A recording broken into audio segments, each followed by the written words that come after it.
Baik, Assalamualaikum warahmatullahi wabarakatuh. Baik teman-teman, perkenalkan nama saya Salah Fernanda dengan NIM C1C022070.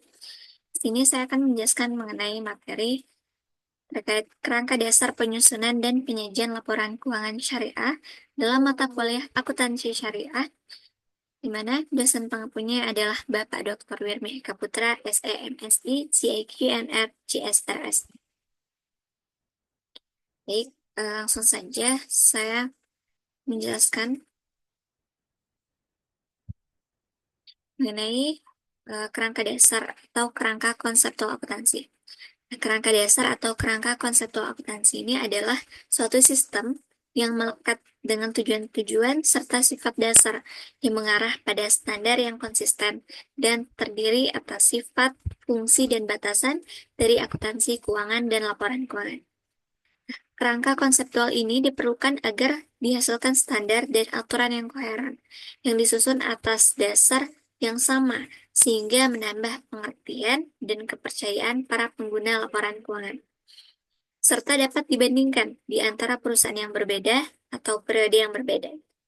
Nah, selain itu juga, kerangka konseptual ini juga dapat digunakan untuk mencari solusi atas berbagai masalah praktis yang muncul sesuai dengan berkembangnya kompleksitas bisnis dan lingkungan.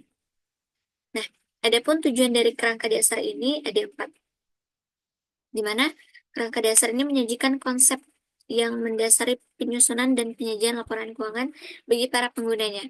Nah, kerangka ini berlaku untuk semua jenis transaksi syariah yang dilaporkan oleh entitas syariah maupun konvensional, baik sektor publik maupun swasta. Di mana tujuan kerangka dasarnya ini ada empat. Yang pertama yaitu penyusunan standar akuntansi keuangan syariah dalam melaksanakan tugasnya. Lalu yang kedua, penyusunan laporan keuangan, di mana untuk menanggulangi masalah akuntansi syariah yang belum diatur dalam standar akuntansi keuangan syariah. Yang ketiga yaitu auditor. Nah, dalam memberikan pendapat mengenai apakah laporan keuangan disusun sesuai dengan prinsip akuntansi syariah yang berlaku umum. Lalu yang keempat yaitu para pemakai laporan keuangan, di mana dalam menafsirkan informasi yang disajikan dalam laporan keuangan yang disusun sesuai dengan standar akuntansi keuangan syariah. Lalu, pemakai dan kebutuhan informasi ini. Nah, berdasarkan IAI pada tahun 2007, paragraf 9 ya, pemakai laporan keuangan itu meliputi yang pertama, dia investor sekarang dan potensial gitu.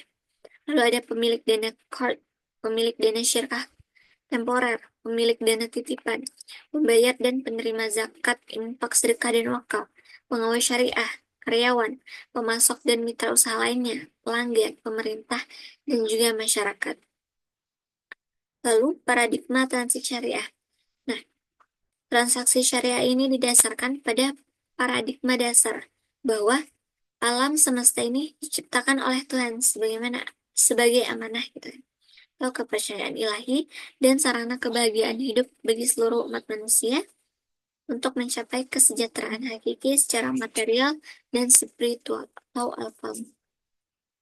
Nah, paradigma ini akan membentuk integritas yang membantu terbentuknya karakter tata kelola yang baik atau good governance dan disiplin pasar atau market discipline yang baik. Nah, ada 5 asas transaksi syariah. Pertama yaitu persaudaraan atau ukhuwah. Lalu yang kedua ada keadilan atau adalah. Yang ketiga ada kemaslahatan atau maslahah. Yang keempat ada keseimbangan atau tawazun. Dan yang kelima itu universalisme.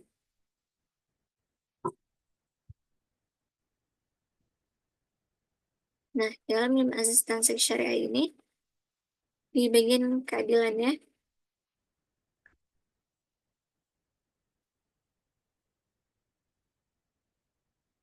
ada 5 asas transaksi. Nah, dalam keadilan ini kan, di mana dalam pengimplementasian keadilan dalam kegiatan usaha itu berupa aturan prinsip muamalah yang melarang adanya unsur eh, beberapa unsur ini, yaitu ada yang pertama riba, di mana riba ini kan unsur bunga dalam segala bentuk dan jenisnya, baik riba nasiah maupun fadl. Yang kedua, kezaliman. mana unsur yang merugikan diri sendiri, orang lain, maupun lingkungan. Yang ketiga, maisir, di mana maisir ini adalah eh, dia bersifat dia itu adalah sebuah transaksi yang bersifat spekulatif dan tidak berkaitan dengan produktivitas serta bersifat perjudian gitu atau gambling. Lalu yang keempat itu ada gara. Nah, kenapa gara ini juga dilarang dalam pengimplementasian keadilan? Karena gara ini mengandung unsur ketidakjelasan, manipulasi, dan eksploitasi informasi. Gitu. Lalu apa sih tujuan laporan keuangan? Tujuan laporan keuangan adalah menyediakan informasi yang menyangkut posisi keuangan, kinerja, serta perubahan posisi keuangan suatu entitas syariah yang bermanfaat bagi sejumlah besar pemakai dalam pengambilan keputusan ekonomi. Nah, di samping ini, tujuan lainnya itu ada juga untuk meningkatkan kepatuhan terhadap prinsip syariah dalam semua transaksi dan kegiatan usaha, dan juga informasi kepatuhan entitas syariah terhadap prinsip syariah. Dan yang ketiga, informasi untuk membantu mengevaluasi pemenuhan tanggung jawab entitas syariah terhadap amanah dalam mengamankan dana investasikannya pada tingkat keuntungan yang layak. Dan juga tujuan laporan keuangan yang terakhir yaitu informasi mengenai tingkat keuntungan investasi yang diperoleh penanam modal dan pemilik dana syariah kontemporer. Lalu, sini juga terdapat em,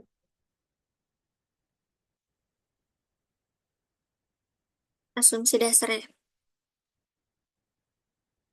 Yang pertama itu ada dasar aktual, di mana untuk mencapai tujuannya ini kan, laporan keuangan itu disusun atas dasar aktual, di mana bahwa pengaruh transaksi dan peristiwa lain itu diakui pada saat kejadian, dan bukan pada saat kas atau setara kas itu diterima atau dibayar, dan diungkapkan dalam catatan akuntansi, serta dilaporkan dalam laporan keuangan periode yang bersangkutan.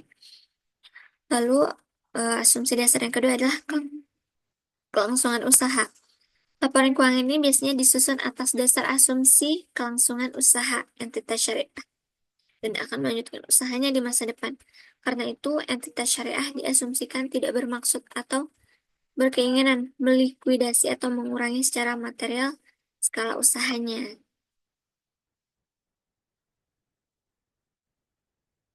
Lalu ada karakteristik kualitatif laporan keuangan. Karakteristik kualitatif ini merupakan ciri khas yang membuat informasi dalam laporan keuangan berguna bagi pemakai. Nah, terdapat 4 karakteristik kualitatif pokok.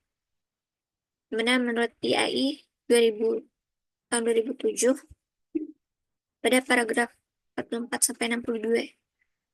4 karakteristik ini yaitu dapat dipahami, relevan, keandalan, dan dapat dibandingkan.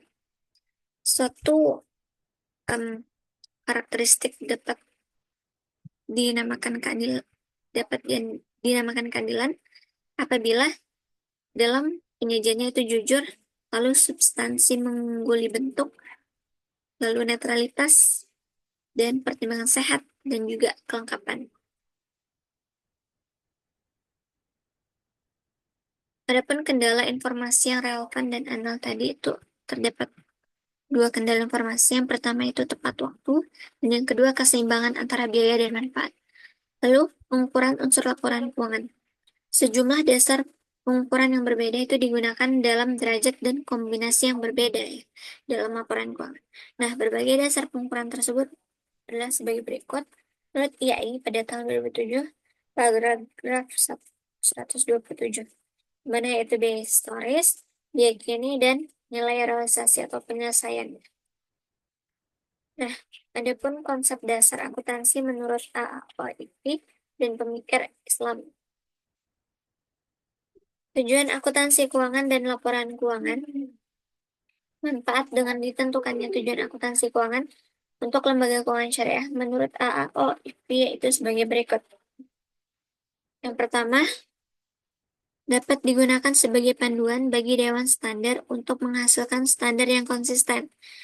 Yang kedua, tujuan akan membantu bank dan lembaga keuangan syariah untuk memilih berbagai alternatif metode akuntansi pada saat standar akuntansi itu belum mengatur. Yang ketiga, tujuan akan membantu untuk memandu manajemen dalam membuat pertimbangan pada saat akan menyusun laporan keuangan. Yang keempat, penutupan tujuan, penetapan tujuan yang mendukung penyusunan standar akuntansi yang konsisten.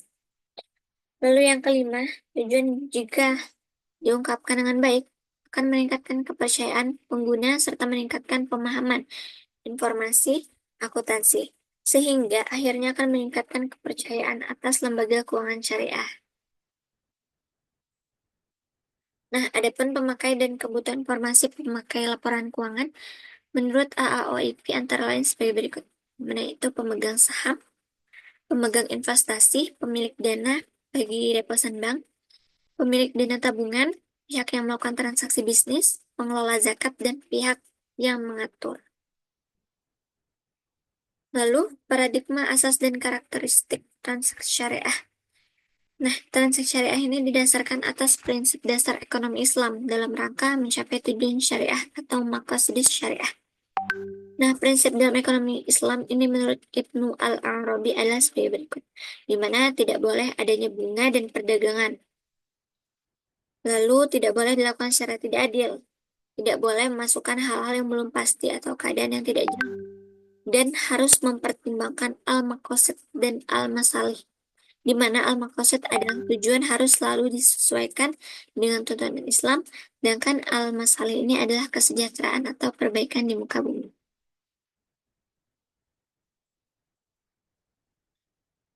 Nah, adapun bentuk laporan keuangan ini yang diminta oleh AAOIP ya, antara lain sebagai berikut, yaitu laporan perubahan posisi keuangan, laporan laba rugi, laporan perubahan ekuitas atau laporan perubahan saldo laba, laporan arus kas, laporan perubahan investasi yang dibatasi dan ekuivalennya, laporan sumber dan penggunaan dana zakat serta dana sumbangan, dan laporan sumber dan penggunaan dana Hasan. Nah, sekian penjelasan dari saya. Apabila terdapat kekurangan dan kesalahan, saya mohon maaf. Saya akhiri. Wassalamualaikum warahmatullahi wabarakatuh.